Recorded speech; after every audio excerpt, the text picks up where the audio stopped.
Get ready for the dictation. Dictation will start in 5 seconds. Start. Sir, this volume, the progress report for the year 1983-84 is before the House, and members will have discovered for themselves that this volume is replete with useful information. It consists of a large volume of facts and figures, and it is hardly necessary for me to make a lengthy introduction. This report is the basis of discussion now. I would make only one request to honorable members. They will have a lot to say about the various aspects of our economic situation and economic progress of the country. We would welcome all that they are entitled to make an appraisal for the activities. Let it be a critical appraisal, and I hope, sir, that it will also be a fair appraisal. In doing so, we will have to think not of today, not of the conditions in which we are functioning, but we have to take our minds back to the days when the idea of a plan took shape, when the proposals that are now before us and the action that has been taken and on them was conceived of. What were those conditions?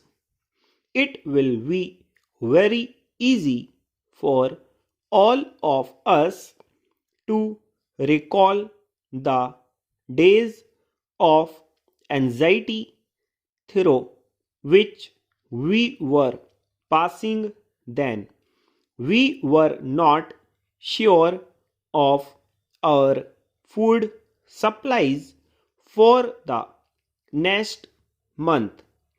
We were, as some people said, living from ship to mouth. We had a certain nervousness about our food supply. We had, on account of frantic demands from all parts of the country to move food from one part to another and rush it to places where stocks were low. We had to import large quantities, spending large amounts of foreign exchange. We had also to give heavy subsidies, and yet people were not satisfied, and they could not be.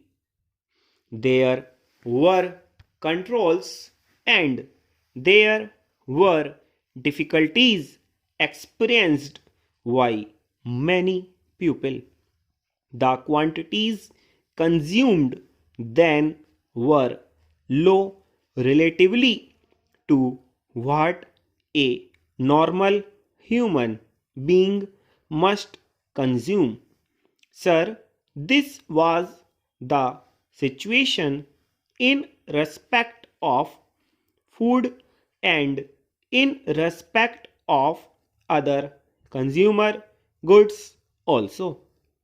Cloth was so difficult to obtain even to cover the minimum needs of an ordinary family.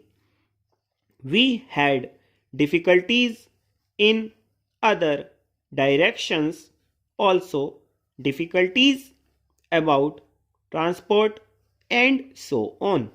And then it was in those very days that the problem of rehabilitation of displaced persons was prominent. We had started tackling it, but we had not completed that yet.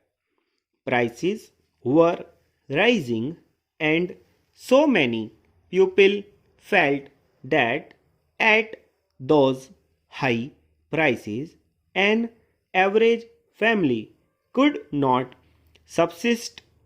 There were inflationary pressures, and so anything that we could do to relieve the situation, to increase production, to spend money making large investments, created those dangers of increasing inflation, of a further rise in prices.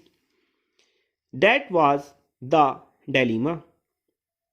What is the position now? When we judge of ourselves today, we should not think of today on the basis of conditions today. We determine the future and our future performance, but so far as the past is concerned, stop.